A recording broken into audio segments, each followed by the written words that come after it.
क्या आपने कभी सुना है किसी नेता का नाम जिसे एक समय पर डाकू कहा गया और फिर वही इंसान संसद में बैठा और मुख्यमंत्री बना और झारखंड के सबसे बड़े जननायक के रूप में उभरा हो?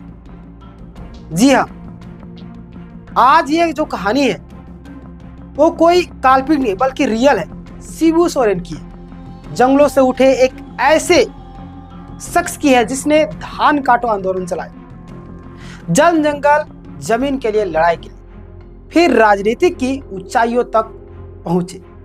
लेकिन यह सफर इतना सीधा नहीं था। इसमें हत्या के केस है, जेल है, सत्ता के खेल है। शिबू सोरेन का जन्म 11 जनवरी 1944 को हुआ था। झारखंड के दुमका जिले के नेमरा गांव आदिवासी परिवार से थे। बेहद ही गरीब। सब कुछ बदल गया जब उसके पिता की हत्या हुई, सिर्फ इसलिए कि उन्होंने महाजन को सुध नहीं चुकाया। शिबू सोरेन के भीतर तभी एक आग लगी सिस्टम के खिलाफ लड़ने की। 1970 के दशक में उन्होंने धान काटो आंदोलन शुरू किया। आदिवासियों से जबरदस्ती जमीन छीनी जा रही थी। महाजन का शोषण, यानी कि महाजन जो शोषण करते जा रहे थे। शिबू सोरेन ने लोगों से कहा, जाओ और अपनी फसल खुद काटो। क्या कहा? जाओ और अपनी फसल खुद काटो। धीरे धीरे यह आंदोलन एक जननीति बन गई। पुलिस की लाठियां चली, केस हुए, लेकिन शिबू पीछे नहीं हटा। 1972 में शिबू सोरेन ने झारखंड मुक्ति मोर्चा यानी कि जेएमएम की स्थापना की। जेएमएम का मकसद था झारखंड राज्य की मांग और आदिवासी के हक की रक्षा। जेएमएम धीरे धीरे एक शक्तिशाली क्षेत्रीय दल बनता चला गया। जंगलों में बसे लोगों को एक पहचान मिल गई और शिबू सोरेन सोरेन बन गए।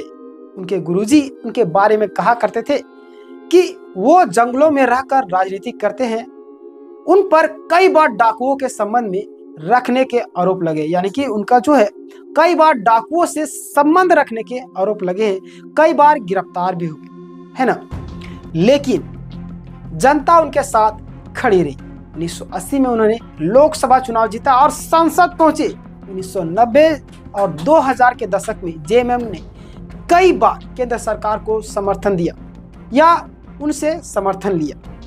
1993 में एक बड़ा घोटाला सामने आया। जेएमएम एमपीएस ने कांग्रेस सरकार के पक्ष में वोट डाला और उन पर रिश्वत लेने का आरोप लगा। शिबू सोरेन पर भी आरोप लगे, लेकिन कोर्ट से बरी हो गए।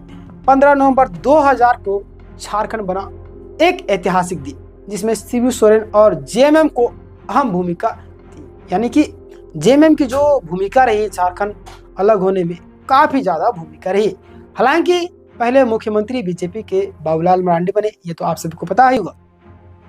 लेकिन जेएमएम को सत्ता नहीं मिली। वो किंग मेकर बन चुके थे। 2005 में पहली बार शिबू सोरेन झारखंड के मुख्यमंत्री बने, लेकिन सिर्फ 10 दिन में बहुमत साबित न कर पाने के कारण इस्तीफा देना पड़ा था।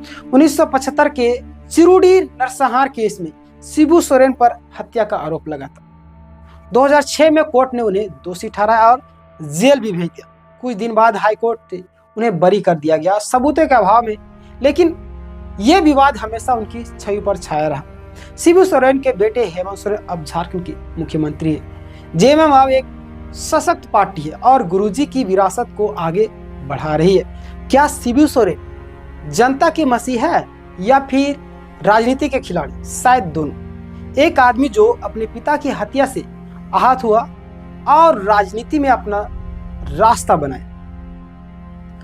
उनकी कहानी भारत की राजनीति, न्याय व्यवस्था और आदिवासी संघर्ष की आईना है।